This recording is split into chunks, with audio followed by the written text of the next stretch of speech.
Bismillahirrahmanirrahim. Assalamualaikum warahmatullahi wabarakatuh. Waalaikumsalam. Waalaikumsalam warahmatullahi wabarakatuh. Selamat pagi anak-anak. Pagi, Bu. Pagi, Bu. Bu. Baik, pagi hari ini kita akan membahas tentang hadis sebagai sumber ajaran Islam. Ada yang tahu kalau hadis itu menjadi salah satu bagian dari sumber ajaran Islam?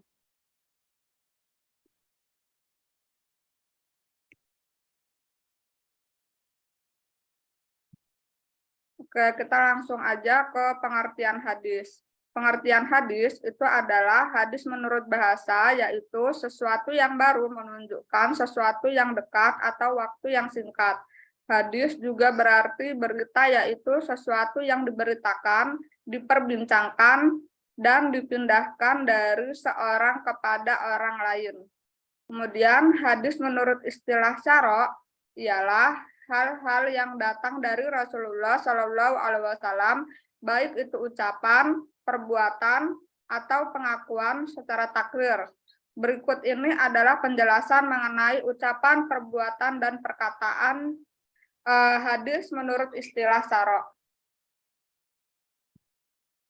Kemudian adapun macam-macam sumber ajaran Islam, yaitu dibagi menjadi 4, Al-Quran, hadis, ijma, qiyas. Silahkan Mbak Sivana membacakan pengertian dari Al-Quran. Ibu, Pengertian dari Al-Quran, Mbak Sivana. Ya, Al-Quran adalah kalam Allah yang diwahyukan kepada Nabi Muhammad Shallallahu Alaihi Wasallam dengan tulisan bahasa Arab lewat perantara malaikat Jibril. Baik, terima kasih. Silakan Mbak Nisa dibacakan pengertian dari hadis. Hadis merupakan sumber hukum kedua setelah Al-Quran yang berfungsi sebagai penguat dan membuat hukum yang tidak ada dalam Al-Quran. Terima kasih Mbak Nisa. Kemudian ijma dibacakan oleh Mbak Janatun.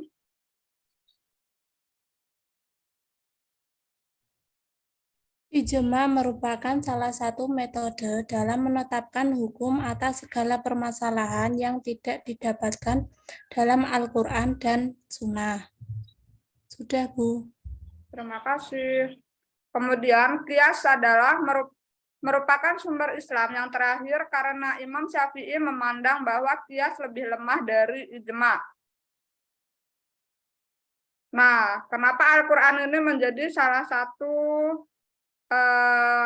macam-macam sumber ajaran Islam yang pertama? Karena Al-Quran ini merupakan kalam Allah yang sudah dicantumkan di dalam Al-Quran secara lengkap melalui malaikat Jibril yang bertulisan bahasa Arab.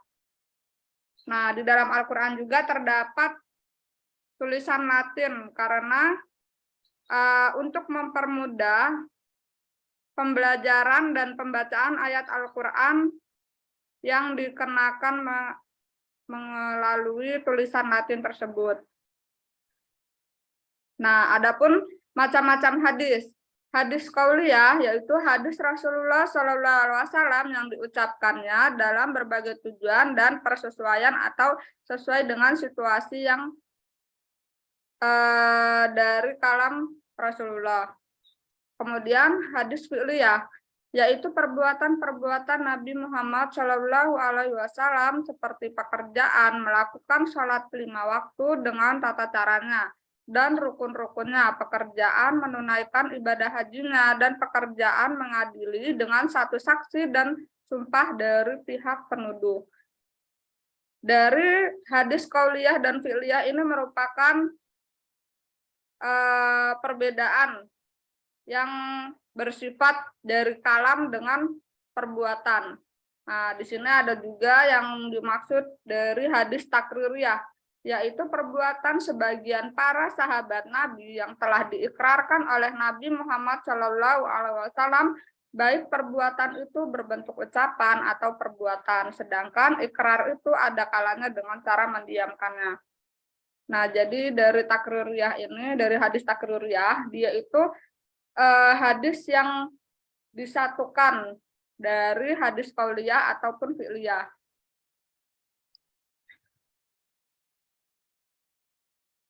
Nah, di sini ada sejarah perkembangan hadis pada masa Rasulullah Shallallahu Alaihi Wasallam. Pada periode inilah hadis lahir berupa sabda akwal. Akwal ini termasuk dari qaul. Nah, perbuatan atau af'al dan takrir. Nabi yang berfungsi menerangkan Al-Quran untuk menegakkan syariat Islam dan membentuk masyarakat Islam. Nah, hadis ini sebagai penguat kedua, penguat dari segala hukum yang tidak dicantumkan di dalam Al-Quran, agar hukum Islam tersebut dapat dikuatkan dan dipercayai oleh semua masyarakat Muslim. Dan yang kedua, para sahabat menerima hadis secara langsung dan tidak langsung. Penerimaan secara langsung, misalnya pada saat Nabi Muhammad SAW memberikan ceramah atau pengajian, khutbah, atau penjelasan terhadap pertanyaan kepada para sahabatnya.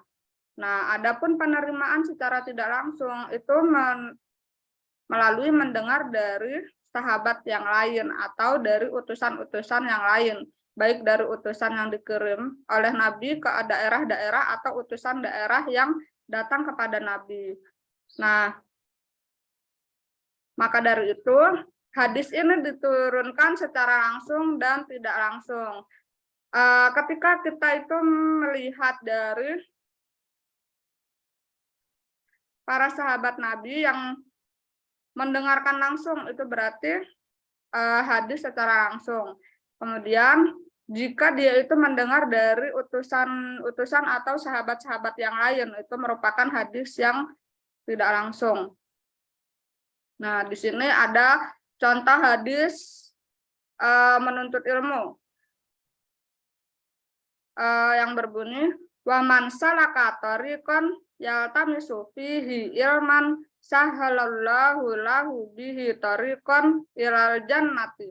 Yang artinya, barang siapa yang menempuh jalan untuk mencari ilmu, maka Allah akan memudahkannya baginya jalan menuju surga. Hadis riwayat Muslim.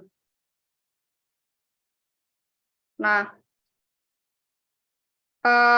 kita akan mereview lagi dari pengertian hadis. Silahkan dibaca Mbak Nelly dari pengertian hadis.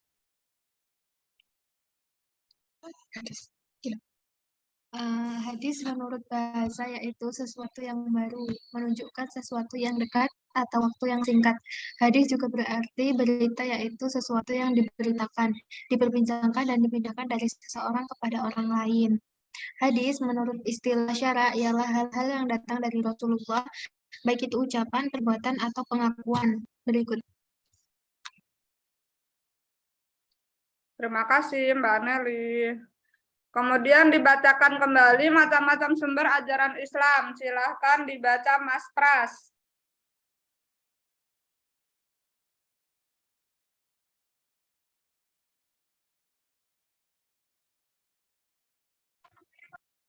Gimana, Bu? Silahkan dibaca macam-macam sumber ajaran Islam, Mas Pras. Macam-macamnya ada Al-Quran, hadis, ijma, dan qiyas. Oke, terima kasih Mas Pras. Sama-sama, Ibu.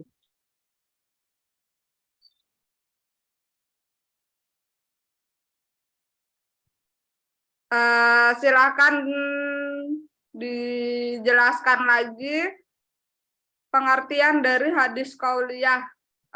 Silahkan dijelaskan Mbak Nadia.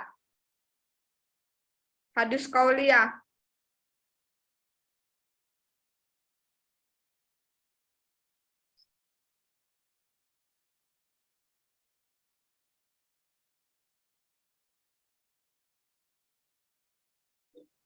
Halo?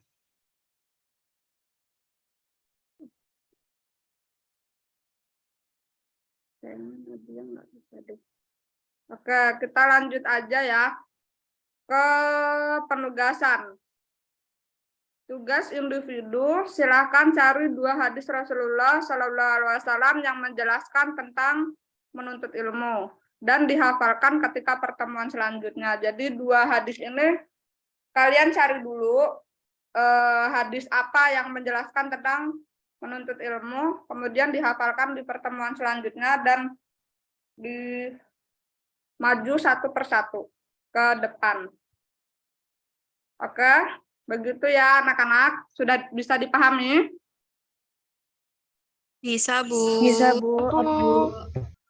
Mungkin cukup sekian materi dari Ibu. Terima kasih. Wassalamualaikum warahmatullahi wabarakatuh. Waalaikumsalam warahmatullahi wabarakatuh. Wabarakatuh. Terima kasih, Bu. Sama-sama.